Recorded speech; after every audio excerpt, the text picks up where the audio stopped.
Inilabas si dating Congressman Saldico ang kopya ng isang liham na ipinadala niya umano kay Pangulong Bongbong Marcos noong Pebrero. Kabilang sa mga binanggit sa sulat at tungkol sa 100 billion pesos na budget insertions na iniutos umano ng Pangulo at ang kontrobersyal na mga blanco sa 2025 Budget BICAM Report. May unang balita si Tina Panganiban Perez. Noong February 2025, sumulat po ako ng isang confidential letter kay Pangulong Marcos. Doon ko ipinaliwanag na ginagawa ko lang ang mga utos niya tungkol sa mga insertions na sinasabi niyang hindi na raw niya makilala.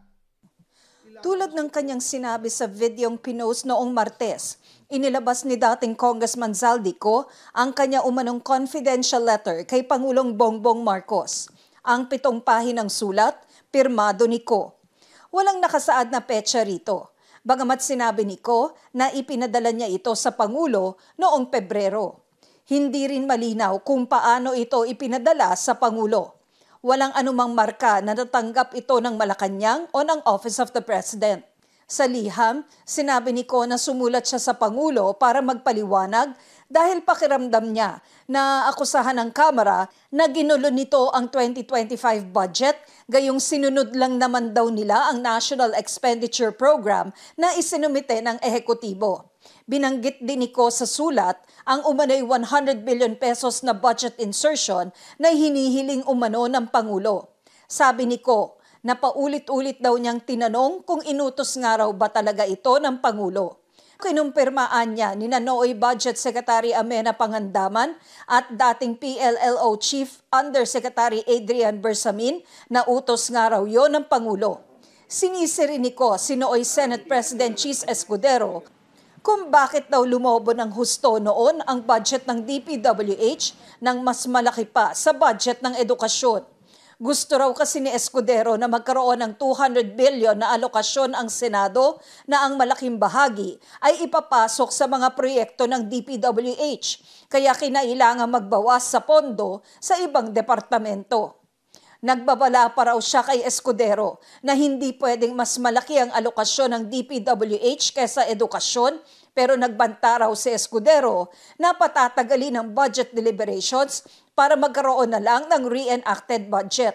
Ito raw at ang hininging budget insertion ng Pangulo ang dahilan kung bakit naging mas malaki ang budget ng DPWH sa edukasyon, bagay na hindi raw alinsunod sa saligang batas. Itinuro rin ni Ko ang staff ng Senado na siya raw may kasalanan sa kinwestiyon noong mga blanco sa Bicameral Conference Committee report sa 2025 budget at hindi raw ang mga tao ng Kamara. Binanggit din ni Ko si dating DPWH Secretary Manny Bonoan. Ayon kay Ko, sa opisina raw ni Bonoan, nag-aaway-away umano ang mga broker at mga contractor dahil daw nakapagbigay na ng mga anyay advance. Hinimok pa ni Ko ang Pangulo na i-review raw ang mga naging desisyon ukol sa budget at imbestigahan ang papel ng Senado at ng mga pinakamalalapit na kaalyado ng Pangulo sa malakihang realignment sa budget. Hinihingan pa namin ng reaksyon si Escudero, si Bonoan at ang Malacanang tungkol sa mga sinabi ni Ko. Ang ilang mambabatas naman na aming nakausap, hindi raw kumbinsido sa mga pahayag ni Ko. Hinimok nilang bumalik ito sa bansa, panumpaan ng lahat ng kanyang sinasabi at humarap sa korte. Dapat niyang ihain ito sa proper forum and then make himself personally be able to at least make these complaints,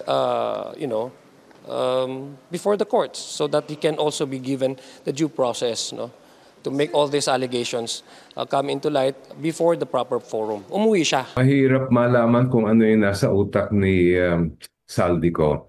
But if you look at the statements, it's very serious accusations, but at the same time, sabi lang niya yon. Ang iniintay ko ay maglabas siya ng supporting evidence, lalong-lalo na yung independent corroboration. Dapat bumalik siya dito, iharap niya yung mga kaso. Ito ang unang balita. Tina Panganiban Perez para sa GMA Integrated News.